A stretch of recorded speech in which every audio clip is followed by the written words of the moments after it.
Alors, ma grand-mère, qui s'appelait d'ailleurs Marie, a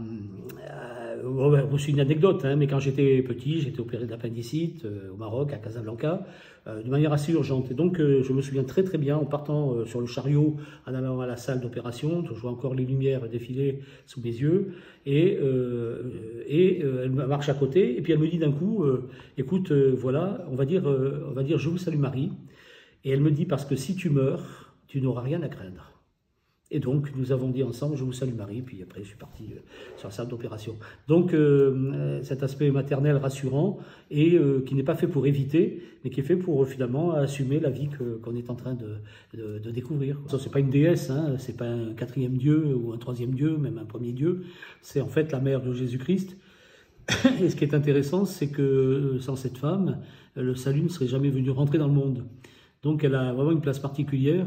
et en fait Dieu a pris un risque énorme en s'adressant à elle, parce qu'en fait il s'était adressé à énormément de femmes dans l'Ancien Testament, et toutes ces femmes, alors je pense à la première qui est Ève, mais je pense à Sarah, je pense à d'autres, jusqu'à Élisabeth, la cousine de Marie. Il s'est trouvé en fait que toutes ces femmes en fait avaient une vraie question de descendance liée soit au péché, soit à de la stérilité, soit à d'autres choses, et donc avaient un rapport à Dieu qui est un rapport de demande. Aide-nous, fais quelque chose pour nous. Et quand elles l'ont fait, effectivement, sans qu'elles le veuillent, d'ailleurs je pense à Sarah, la femme d'Abraham, eh bien Dieu a permis qu'un enfant naisse et assure une descendance. Donc c'est déjà un triomphe de la vie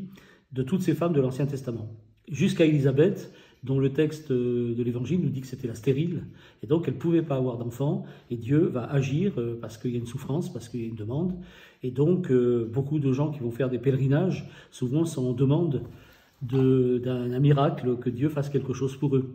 Je pense à un certain nombre de chapelles qui est un peu partout en France, qui sont dédiées à justement cette demande de futures mamans qui ne peuvent pas être mamans et qui espèrent que Dieu fera quelque chose. Mais avec Marie, c'est complètement différent. Et là où je dis que Dieu a pris un risque, c'est que quand il s'est adressé à elle, elle n'avait besoin de rien.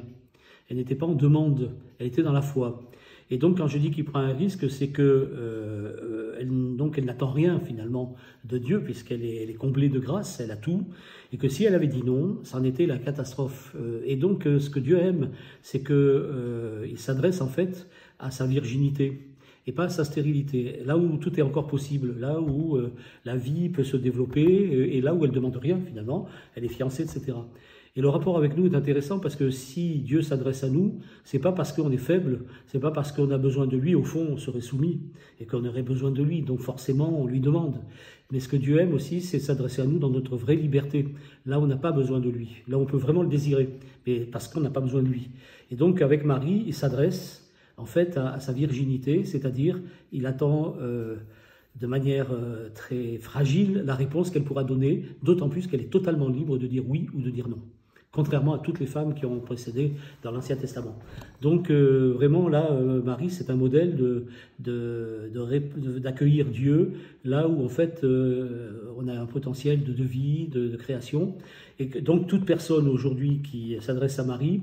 ben Marie va nous montrer qu'en nous, il y a cette virginité qui permet et encore d'aller plus loin, et donc de ne pas penser qu'on a fait le tour de la question, que plus on vieillit, puis finalement on s'aperçoit que rien n'est possible, mais que là, tout est possible pour Dieu avec nous.